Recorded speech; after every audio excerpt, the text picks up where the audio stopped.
Parlamentares votam em regime de urgência a revisão do plano plurianual. Greve dos servidores da Secretaria de Tributação de Natal mobiliza a reunião da Frente Parlamentar em defesa do serviço público. A instituição especializada no atendimento às pessoas surdas recebe visita da Comissão da Pessoa com Deficiência da Câmara. Defesa Civil do Estado reforça ações de combate às manchas de óleo nas praias do litoral potiguar. E aqui no estúdio vou conversar com o médico urologista Rodrigo Holanda sobre a prevenção do câncer de próstata. Esses e outros destaques no Câmara Repórter desta quarta-feira, 6 de novembro de 2019.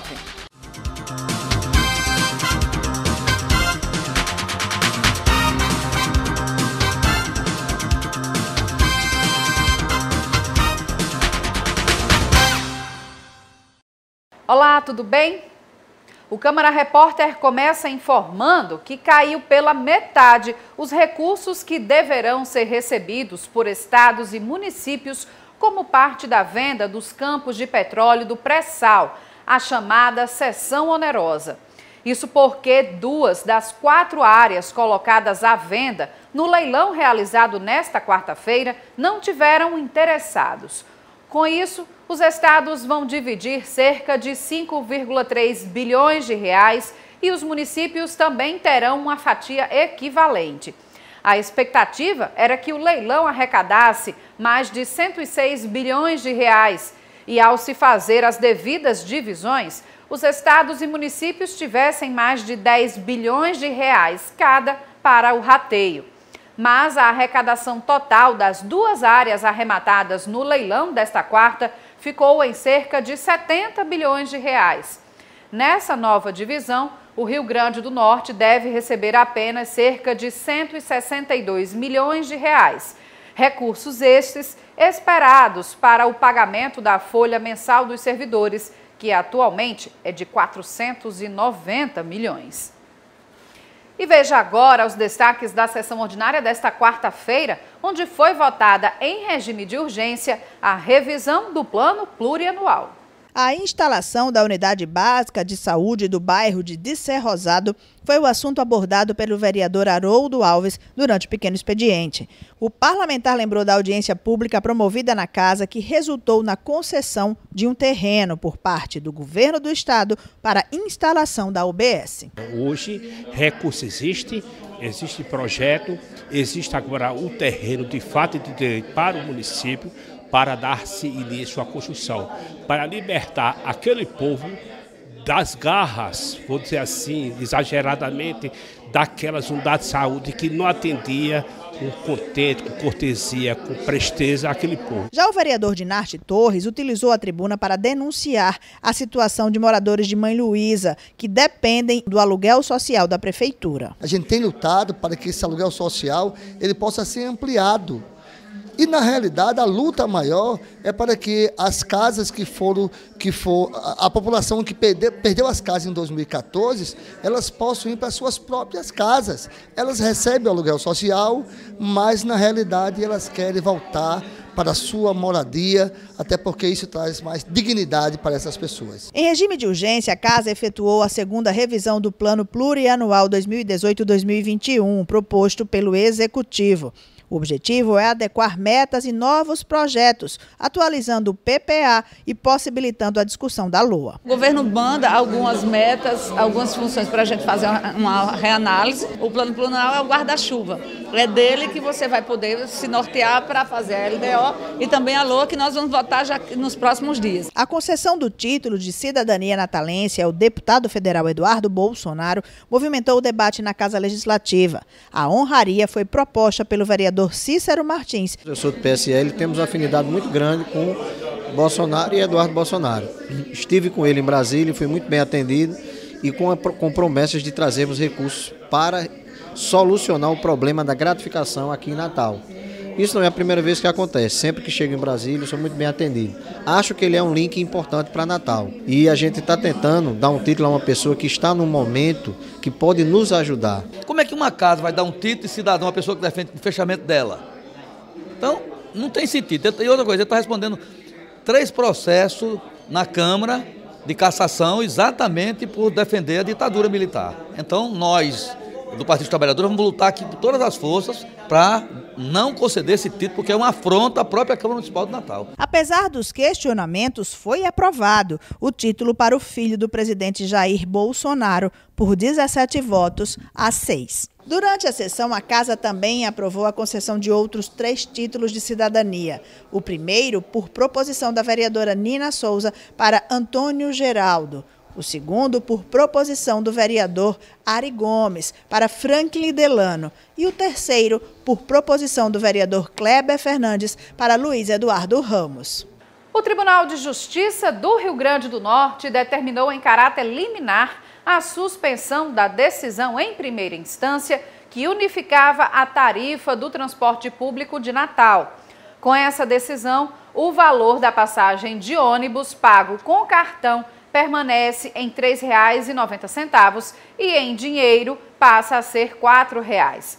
O juiz convocado Eduardo Pinheiro, relator da ação, acatou os argumentos da defesa do Seturne, o Sindicato das Empresas de Transporte Urbano, que destacou que a legislação permite a distinção de cobrança de tarifa e ressaltou que não há ônus para os cidadãos com a cobrança diferenciada. A Comissão de Defesa das Pessoas com Deficiência e Mobilidade Reduzida da Câmara visitou nesta quarta-feira a instituição estadual especializada no atendimento às pessoas surdas. Localizado no bairro das Quintas, o CAS, Centro Estadual de Educadores e de Atendimento ao Surdo, promove uma política de educação inclusiva por meio de ações educativas que garantem um atendimento especializado à pessoa com deficiência auditiva. Nesta manhã, a presidente da Comissão da Pessoa com Deficiência e Mobilidade Reduzida, a vereadora Júlia Arruda, conheceu de perto o funcionamento do centro. Dando sequência à série de visitas para conhecer as instituições, para exatamente envolver as instituições que fazem parte da comissão. E hoje temos a satisfação de estar aqui no CAIS, que é o Centro de Atendimento aos Surdos, que faz parte, é vinculado ao Governo do Estado, à Secretaria Estadual de Educação, mas que presta um serviço a toda a população natalense, aos alunos de Natal. O CAS foi fundado em 2005 e hoje atende mais de 120 alunos e forma cerca de 400 profissionais por ano. O objetivo principal dele é formação. E nós também atendemos o aluno e a família. Como assim? O aluno chega, ele é indicado por SUVAG, por CRI, pela escola ou por redes sociais e a gente recebe esse aluno, ao chegar aqui faz a anamnese, vê o grau de surdez, vê a série que ele está e vai colocar ele em uma turma, certo? Automaticamente essa família fica aqui na instituição e precisa também de um atendimento. Por quê? É importante que o aluno aprenda e que a mãe aprenda junto, para que essa comunicação chegue à sua família e chegue na vida cotidiana dele. A política de educação inclusiva e de valorização à diversidade linguística garante aos alunos o acesso às mais diferentes formas de artes.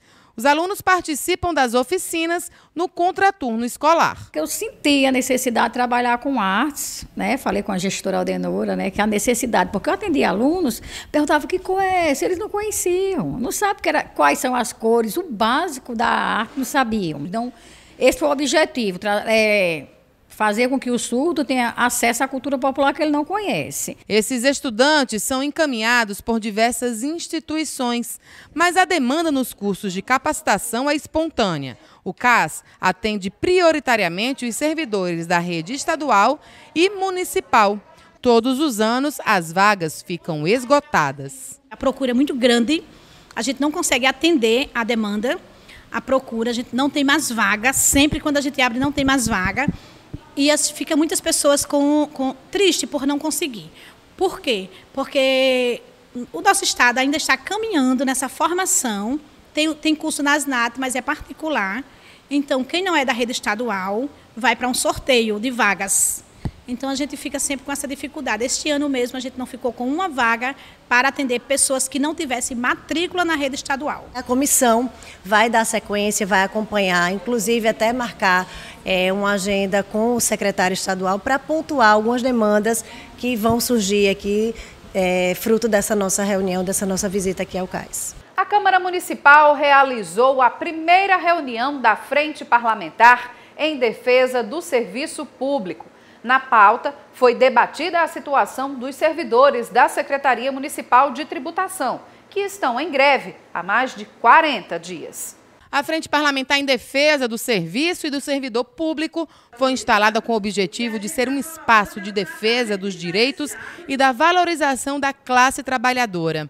A presidente da frente, vereadora Divaneide Basílio, falou sobre a importância do diálogo entre os servidores e a gestão pública. A frente de servidores e defesa do serviço também público, não é só dos servidores, mas é entendendo o todo, entendendo a defesa dos serviços públicos, da política pública, em defesa da cidadania. Então, nós hoje estamos instalando e com uma pauta já forte, que é justamente o direito dos trabalhadores da CEMUT. Então, temos também uma série de outros pedidos já para essa frente poder abraçar e debater. Teremos um calendário denso aí de reuniões. Agora temos mais uma para dezembro e no ano que vem, com certeza, muitos debates serão feitos em defesa dos servidores e do serviço público na nossa cidade. A primeira reunião da frente discutiu a situação dos servidores do quadro geral da Secretaria Municipal de Tributação. Cerca de 80 servidores públicos estão em greve desde o dia 26 de setembro e reivindicam o reajuste na gratificação de atividade fazendária, congelada há 7 anos. A lei que institui a indenização de transporte, ela é muito clara, é para locomoção. Auditor fiscal hoje não vai a campo. Tá?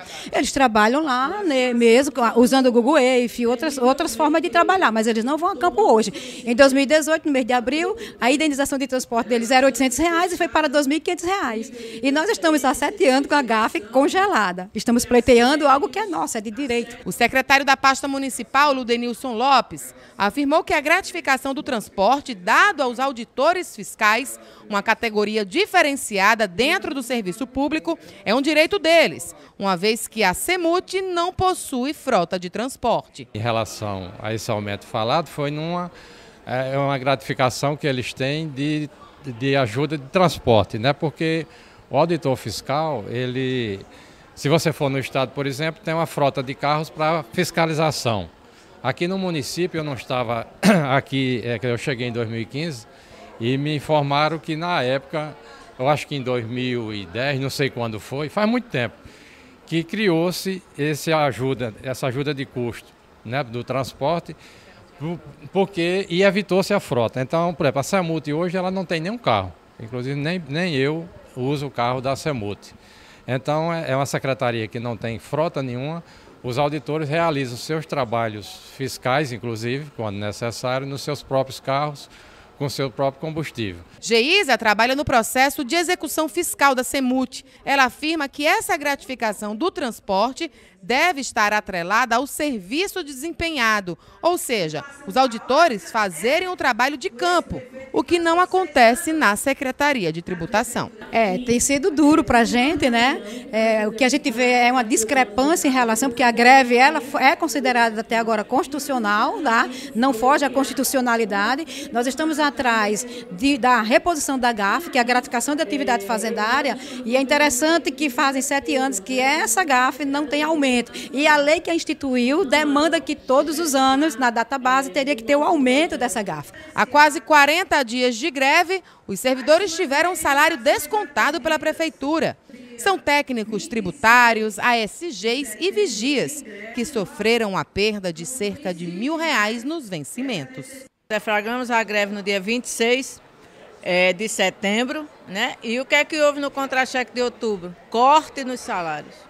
Quer dizer, servidores tiveram redução nos seus vencimentos, né? O Cicenato está promovendo uma vaquinha online, porque a receita do sindicato não comporta, né, a devolução desses salários cortados. E nós, após esse corte, nós comparecemos à Câmara, foi marcada de forma ágil essa audiência pública. Para a presidente da Frente Parlamentar, esse é o momento da Câmara Municipal se posicionar, especialmente sobre o tratamento diferenciado dado às categorias do serviço público. temos que avaliar bem com cuidado o que a gente propõe para uma categoria e não propõe para outra. Então, acho que a Câmara tem sim que rever posicionamentos que distorcem, né, salários de pessoas que já ganham pouco. É importante que a gente tenha equidade, é importante que a gente tenha aí uma reparação social. Eu acho que o debate de hoje vai nos ajudar a encontrar saídas e a gente precisa fazer esse debate com muita seriedade. O Supremo Tribunal Federal autorizou o retorno de Andréa Dias ao cargo de secretária de Assistência Social de Natal. Andréa tinha sido afastada através de uma liminar do ministro Marco Aurélio Mello, que entendeu que a nomeação dela se enquadrava na lei do nepotismo, já que Andréa é irmã do prefeito Álvaro Dias. Agora a gente volta a falar sobre as investigações acerca das manchas de óleo. Mais 4 navios de bandeira grega, além do Buldulina, da empresa Delta Tankers, são alvo da investigação que a Marinha do Brasil e a Polícia Federal realizam para tentar identificar os responsáveis pelo derrame de óleo cru nas praias dos 9 estados do Nordeste.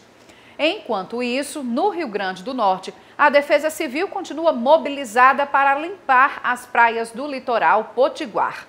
É que o governo do estado apresentou para as defesas civis dos municípios e aos órgãos ambientais o plano de ação para minimizar os impactos do derramamento de óleo no litoral do estado.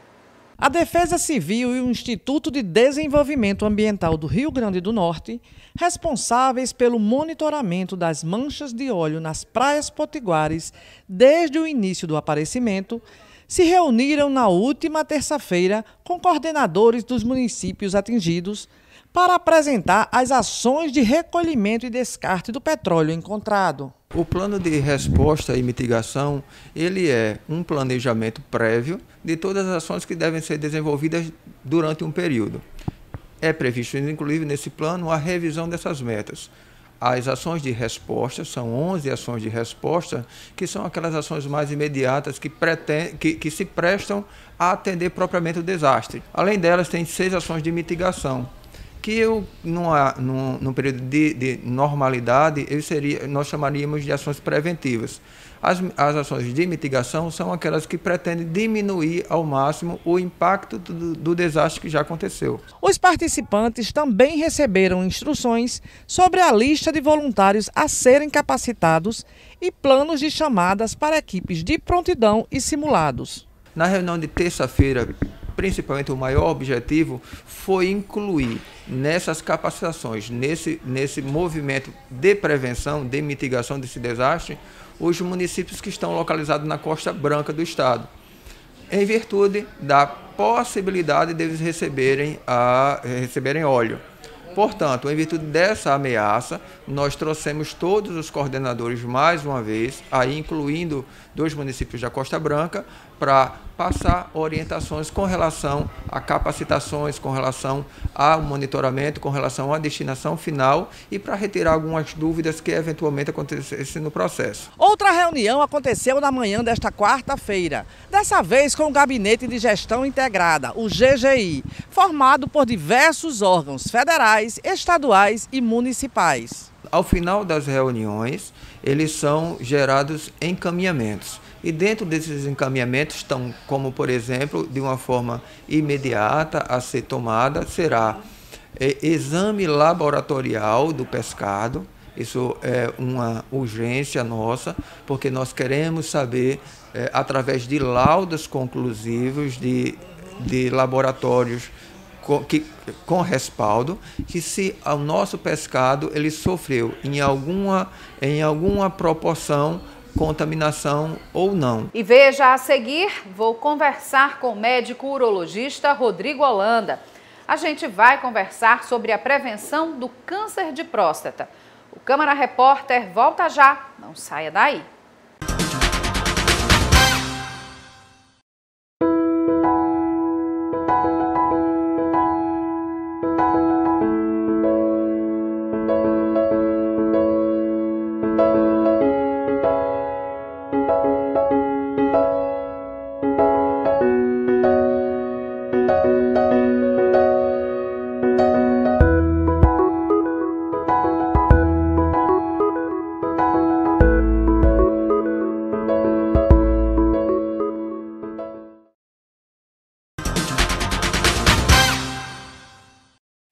Câmara Repórter está de volta e neste mês de novembro a campanha é de prevenção do câncer de próstata. E para falar sobre esse assunto, nós recebemos aqui no estúdio o médico urologista Rodrigo Holanda. Doutor Rodrigo, seja bem-vindo ao Câmara Repórter. Muito obrigado pela oportunidade, Larissa. Doutor, e falando sobre câncer de próstata, quais são as estatísticas que o Instituto Nacional do Câncer, enfim, os especialistas trabalham sobre esse assunto? Então, para esse ano, né? O câncer de próstata ele é muito prevalente. 1 em cada 6 homens, ao longo da vida, vai ter câncer de próstata. Então, você vê a dimensão, a incidência, né, dessa doença. A cada 40 minutos, um paciente morre de câncer de próstata no mundo. Isso foi uma estatística mundial. E a cada 7 minutos, um é diagnosticado com câncer de próstata. É um câncer que pode ser prevenido? Assim, a gente fala de prevenção, mas a gente sabe que para boa parte dos cânceres, prevenção não existe. O que existe é um diagnóstico precoce. Mas no caso da próstata, é possível a prevenção? Então, exatamente. Esse termo prevenir, ele pode ser interpretado como evitar, né? Sim. Mas no caso do câncer de próstata também não é a realidade. Você vai ter um diagnóstico precoce. Você vai prevenir a morte pelo câncer de próstata. Se você não diagnosticar precocemente, ele vai evoluir e não vai ter mais chance de cura. Então, a prevenção, o termo prevenir para o câncer de próstata é prevenir doença avançada. Então, você não tem o que fazer, assim, não é o PSA e o toque que vai evitar que você tenha o câncer de próstata. Ele vai prevenir que você não diagnostique precocemente, evolua e tenha diminuição de sobrevida decorrente da doença. Então, a prevenção nesse caso é diagnóstico precoce. E a partir de qual idade os homens devem começar a se preocupar, enfim, buscar o médico para fazer esse monitoramento? Perfeito. Se você considerar em termos de raça, o branco, sem história familiar de câncer de próstata, de primeiro grau principalmente, ele pode começar o rastreio aos 50. E ele vai até os 75 anos. Se até os 75 anos não for diagnosticado a doença, você pode, por opção, a estatística mostra que você não vai ter diminuição de sobrevida se você parar de fazer o rastreio. Então, 50 aos 75. Agora, o negro ou o paciente que tem histórico familiar, principalmente de parentes de primeiro grau, ele tem que começar com 45.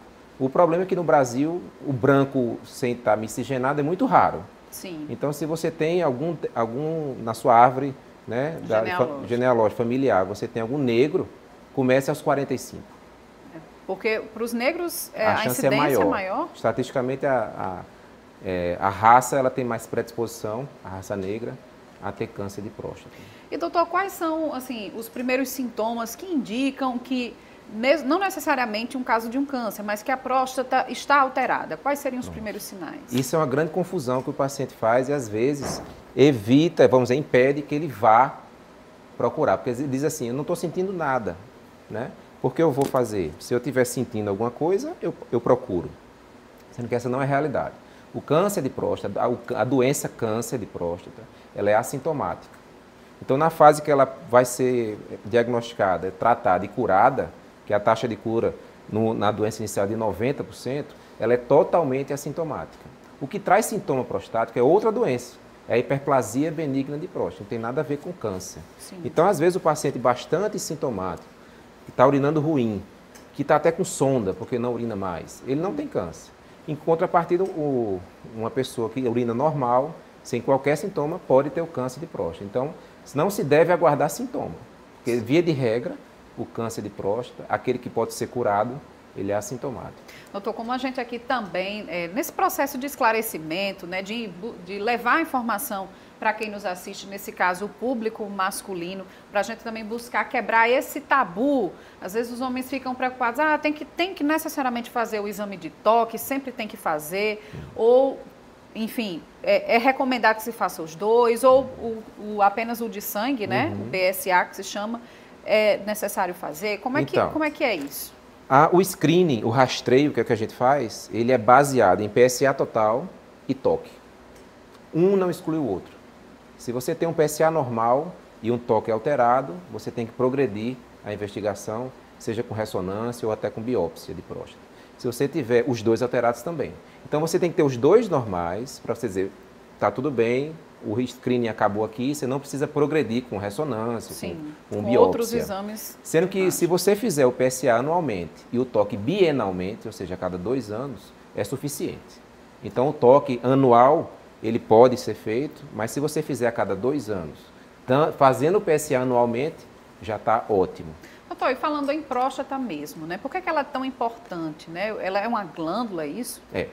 Ela faz parte do sistema reprodutor masculino, né? Ela é responsável por produzir 80% do ejaculado. Então, 80% do que o homem ejacula vem da próstata. Esse líquido ele vai nutrir e permitir a migração do espermatozoide dentro do sistema urinário feminino. Então, a próstata é essencial para a reprodução. Sim. A função maior dela é essa. Então, por isso que é importante fazer esse acompanhamento, enfim, a partir das idades que o senhor citou aí, isso. 50 anos para quem não tem caso familiar, não é negro, e 45, né? Para quem tem já casos na família. Por isso que é tão importante fazer esse monitoramento, porque isso realmente mexe com a atividade sexual masculina, uma vez diagnosticado o câncer. O câncer de próstata, como eu lhe falei, não tem sintoma algum, mas se você pensar em tratamento, podem haver sequelas, né? O tratamento do câncer de próstata, ele é bem variado, depende do tipo. Então, vamos dizer que o paciente teve o screening positivo, ou seja, o PSA alterado ou o toque alterado. Sim, só um parêntese. 10% dos pacientes com câncer de próstata têm PSA normal. Ele é diagnosticado pelo toque, mais uma importância do toque. Então, voltando. Se você foi triado positivamente, fez uma ressonância de próstata, da ressonância fez a biópsia e diagnosticou um câncer, ele tem um tipo. Então, dependendo do tipo patológico, ou seja, de microscópio do câncer, do seu PSA no diagnóstico e do toque, se ele é alterado ou não, existem várias opções de tratamento. Dentre elas, não fazer nada. A gente chama de vigilância ativa. Então, o paciente classificado, levando em consideração esses 3 fatores, em muito baixo risco ou baixo risco, ele pode optar por vigiar esse câncer. Vigiar como? Com PSA, com toque, com exame clínico, com ressonância, com outras biópsias, a cada 6 meses, dependendo do caso. Essa progressão, esse câncer de muito baixo risco ou baixo risco, muitas vezes ele não progride e não vai trazer diminuição de sobrevida. Se não vai trazer diminuição de sobrevida, não precisa ser tratado. Então, o acompanhamento é suficiente. Mas existem cânceres de próstata, dependendo desse tipo, que é a classificação, que são obrigatoriamente, são necessários serem tratados. E as opções são cirurgia ou radioterapia. A taxa de cura dos 2 procedimentos é idêntica, a taxa de cura é igual. As sequelas são semelhantes também. E a principal sequela é impotência, você falou do distúrbio sexual, né? Impotência sexual, e incontinência urinária, perder urina sem sentir. Tanto a radioterapia como a cirurgia podem trazer essas consequências, entendeu? Mas o câncer em si não causa isso, mas o tratamento pode causar. Então, gente, realmente os homens têm que serem sensibilizados em relação a essa questão, e até falando assim, que não é de hoje que se realiza essa campanha do Novembro Azul. O senhor, como especialista da área, como urologista, tem percebido uma maior procura com o passar dos anos? Assim, os homens têm procurado mais, enfim? Com certeza. E o mês de novembro, realmente, o consultório fica bem cheio. Os pacientes aproveitam, né, a campanha do Novembro Azul e deixam para novembro o screening prostático. Então, realmente, tem uma penetração na sociedade bom, né, a campanha, né, o mês de conscientização, que é o mês de novembro, acaba aumentando realmente a procura. Essa procura. Então, bom saber que os homens estão despertando mais em relação... Mas existe muito ainda preconceito, medo, receio. Por isso que a informação é tão importante. E no fim do mês, encerrando as atividades, tem um mutirão que vai acontecer, é isso? Conta para mim. Todo ano, a gente está na 2ª edição, a clínica, né, a nossa clínica faz uma ação social em que a gente atende pacientes gratuitamente, faz o exame clínico gratuito e o paciente também ganha o PSA, a dosagem do PSA. Sim. E consegue fazer um screening prostático completo. Vai ser dia 30, as vagas são limitadas. É só ligar depois no telefone da clínica, depois alguém quiser Pode ligar. Dizer o nome da clínica? É o Urogrupo, né? É o 3301-3500. As meninas vão marcar lá, as recepcionistas, vai indicar o laboratório. O paciente vai dia 30 e é atendido, né, totalmente nesse foco aí da próstata e já tem seu screening garantido lá. São 150 vagas. Dia 30 de novembro, vai ser o dia todo? Como é que vai ser? Dia todo, vai ser das 8 da manhã às 18 horas.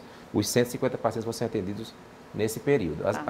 No telefone as recepcionistas vão dar todas as orientações. Então é bom já ligar, né? Para garantir a vaga. As vagas são limitadas, exatamente. Tá bom, então eu conversei aqui sobre a prevenção do câncer de próstata com com o médico urologista Rodrigo Holanda. Doutor, obrigada pela sua participação. Obrigado a você pela oportunidade. E esta edição do Câmara Repórter fica por aqui. A você de casa, obrigada pela companhia. A gente volta a se encontrar nesta quinta-feira com mais notícias do Legislativo Natalense e também sobre o que acontece na nossa cidade. Tchau!